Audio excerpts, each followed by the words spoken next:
Yeah, I think sometimes people have this idea that I'm about to just divide the audience in half. Half of you are going to love this, half of you are going to hate me and probably unsubscribe. But do a little self-assessment. If you think when I just get to XYZ, then things will get easier. If you've ever thought that, go ahead and just raise your hands. If you've ever thought that, then let me tell you something. You're probably going to fail. You're probably going to hit a lot of these pitfalls. Because when you get successful, things actually get more difficult. So we've taken a lot of clients, hundreds and hundreds and hundreds of clients, from struggling and not knowing what they're doing to having a considerable measure of success. And what we found is that the problems that you deal with when you're poor are actually kind of like not as big of a deal as the problems that you're going to deal with when you start getting the income coming in. Once you get to this level, we're going to talk to you about, in this episode, how to keep the success that you've generated, how to hang on to the momentum that you've got. You're listening to the smartest guys in marketing, the best show on the planet for client businesses to learn about traffic, funnels, sales, conversions, and marketing coolness. Chris and Taylor are the founders of Traffic and Funnels, a digital marketing consultancy helping you get paid clients from cold traffic daily. Now, here are your hosts, Chris and Taylor. Hello, ladies and gentlemen. Welcome to the Smartest Guys in Marketing podcast. Here with your host, Chris Evans and Taylor Welch. What's up, my man? You just had a birthday. I'm old, man. Everybody wish Taylor a happy birthday. I'm so old. Number. Get your pen out. I'm gonna give you a cell phone number. Dude, I used to be really weird about the age thing, where people would ask me how old I am and I wouldn't tell them because I was like embarrassed that I was young, you know? And then people like wouldn't respect me, maybe because I was young. They're like, "Oh, I've had so much life experience." They're like, "Oh, I have so much more life experience." But then something changed like a year and a half ago. I was like, you know what? I could like buy you as a person. So it doesn't matter how old I am. Like, I'm better than you. I just don't know how to respond to that. So then I started, not being embarrassed by my age. And I was like, why? I literally am so much more talented than you are. Why wouldn't you want to learn from someone who's young and better? I mean, I'm going to tell the whole world. People are like, all right, this is the most humble man on the planet. I'm sort of kidding. The most humble guys in marketing. I'm half kidding. What are we talking about today? We're talking about common pitfall problems that plague successful businesses. Ooh, snap. Common pitfall problems that plague successful businesses. That's a tongue twister. I know. Why are we talking about this? Because nobody else is. And we hit a lot of pitfalls ourselves. We want to help the good folks in the smartest guys in marketing land. Yeah, I think sometimes people have this idea that I'm about to just divide the audience in half. Half of you are going to love this, half of you are going to hate me and probably unsubscribe. But do a little self-assessment. If you think when I just get to XYZ, then things will get easier. If you've ever thought that, go ahead and just raise your hands, unless you're driving. Then raise both hands. If you've ever thought that, then let me tell you something. You're probably going to fail. You're probably going to hit a lot of these pitfalls. Because when you get successful, when you hit pay dirt, things actually get more difficult. So we've taken a lot of clients, hundreds and hundreds and hundreds of clients, from struggling and not knowing what they're doing to having a considerable measure of success, income, reputation, status, prestige, happiness, all of these things. Yeah. And what we found is that the problems that you deal with when you're poor are actually kind of like not as big of a deal as the problems that you're going to deal with when you start getting the income coming in. It doesn't feel like that maybe right now. If it doesn't feel like that to you right now, you need to book a call with us because you're probably poor. But once you get to this level, we're going to talk to you about, in this episode, how to keep the success that you've generated, how to hang on to the momentum that you've got. Does that make sense? Yeah, a lot of people, a lot of experts take, they'll take 2 steps forward, 1 step back, maybe or 2 5 steps forward, back. 3 steps back. Yeah. And so we want to help you to avoid that. So can we jump right in here?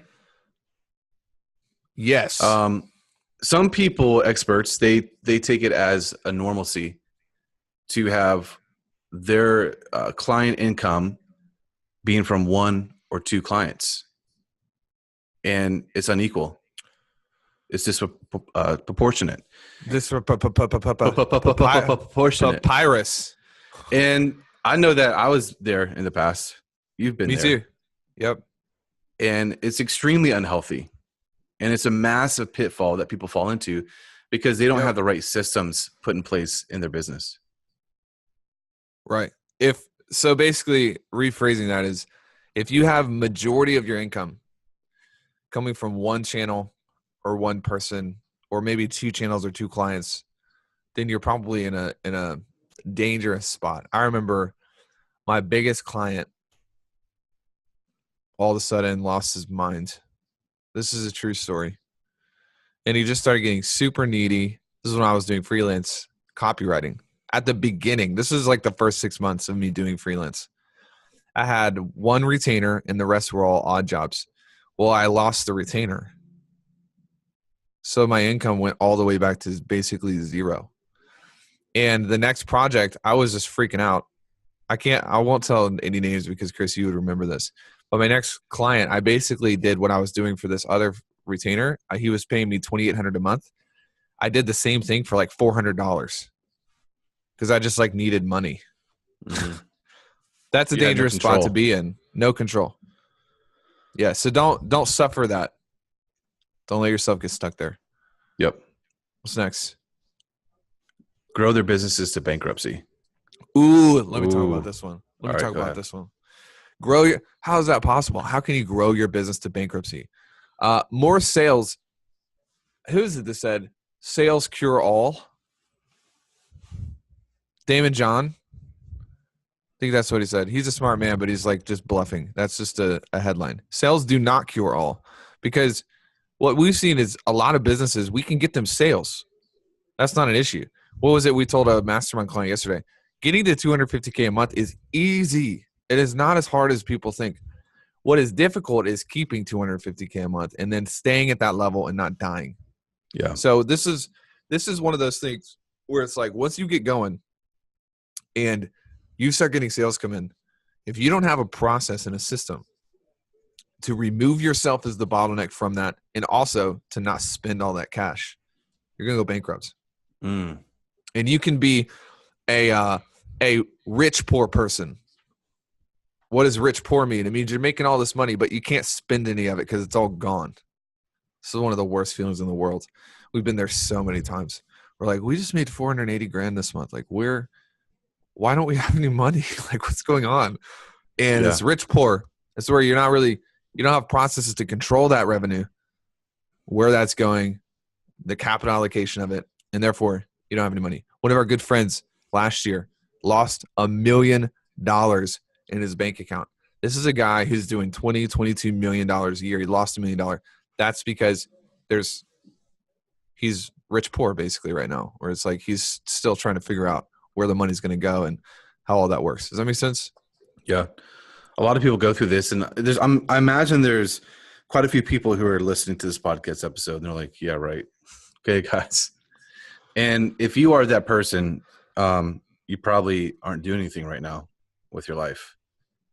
For the people who are struggling, you should definitely connect with us, because we've been through this and we've helped a lot of people avoid these pitfalls that are extremely dangerous. Yeah. And this is skill, dude. This is skill to manage. Obviously, you have to have the skill to go out and acquire $100,000 a month consistently. But to manage that process consistently, it's a whole different ball game. You want to hit number 3? Let's take a commercial break real fast. Okay. This is the time out, because people may be like, wow, guys, you guys are like calling me names and stuff, and you're kind of hurting my feelings, and you basically called me poor. What's going on? There's something in the water. So you guys may notice this. Can I just do a little teaching on like some marketing stuff real fast? Yeah. that okay? One of the things that Chris and I, we've been polling our audience. We've been doing surveys. We've been asking a lot of people, hey, what do you need? What can we add more value? And overwhelming majority of people said, I would like to be kicked in the ass more. I was like, okay, well, we know how to kick people in the ass. We're very good at kicking people in the asses. So one of the things is there's a lot. I just think that there's a lack in the industry of people telling it like it is. And when we first started out, we were very hardcore. We were very much like up yours, grow up, blah blah blah. But then as you grow and you build a bigger platform, sometimes the temptation can be, well, we got to make everybody happy. We gotta, kind of.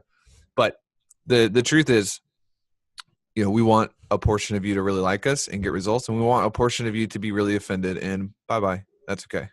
Who cares? So we're more interested in you getting results from this than in you liking us. So that's why Chris is calling you dirty names and being abrasive right now. Just want to let you guys know. Yep. All right. So number one, you've got that's not a love though. You've got a teeter-totter empire. You've got disproportionate income from one or two clients. Somebody say teeter-totter.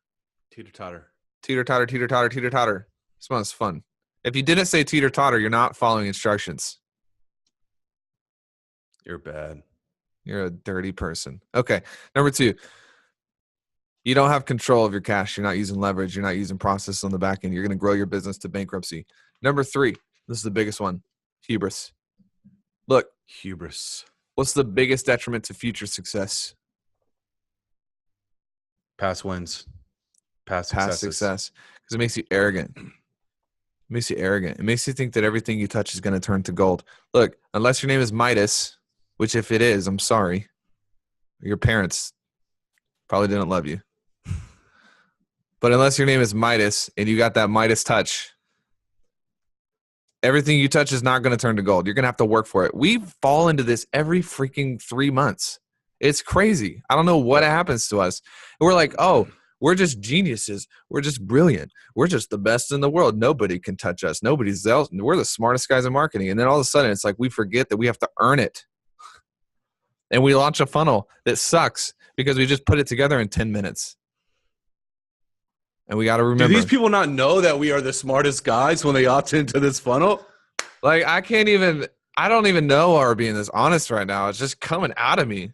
I just feel compelled. Just let it ooze. To tell people our dirty secrets. But now, hubris. How many middle-aged white men have we talked to from Concord? No, just kidding. You remember that episode? How many middle-aged white men? That was out of line. That was out of line, man. Who they had a win like in You're a racist. They had a win in 1997, where they made like $100,000 in a month. And they're on the phone with us or our team to get help. And their ego from those past wins gets in the way for where they want to go. Like, they become all alpha and stuff. And like, they're like the baddest ass in the world. And they can't see past their own stupidity, arrogance, ego to reach out, humble themselves, and get help from, young dudes. We're just young pups over here. Well, dude, it's so good because I think that this is the reason we've kept growing so fast is we're like, somebody else teach us something. Like there's stuff we don't know.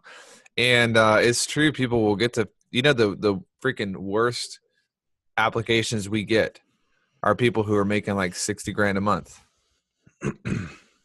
Because they think that they literally built the foundations of the world and control it all. And it's like, we don't go around like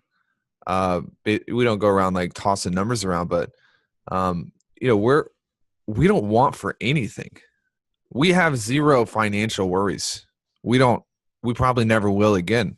We've just built it outright.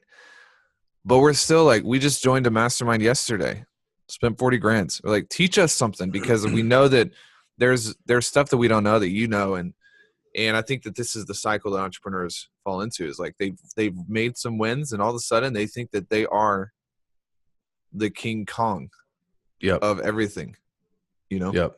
It's a pitfall. Massive pitfall. Probably the biggest pitfall. Don't fall in. If you fall in, just make sure you call help. We'll come save you. That's Any all last I words? Any last words of wisdom from your own? You are a middleman, a middle-aged white man from Concord. Middleman. No. Just re-listen cool. to this podcast. Cool, guys. Hop into our Facebook group. There's a lot of wisdom that exchanges hands in that Facebook group. We're turning up the burners on that. We're doing a lot of live streams, doing a lot of content. Just search in Facebook for Smartest Guys in Marketing. You'll find us. Somebody recognized me at Cheddar's the other day. Did I tell you that? No. Yeah, they asked me if the guy I was with was Chris. I was like, no. Chris doesn't live here, but okay. It's okay. Obviously not Smartest that guys. much of a fan. SmartestGuysInMarketing.com. Okay, anyways. Anything else? No, Adios. that was a great outro. See you guys.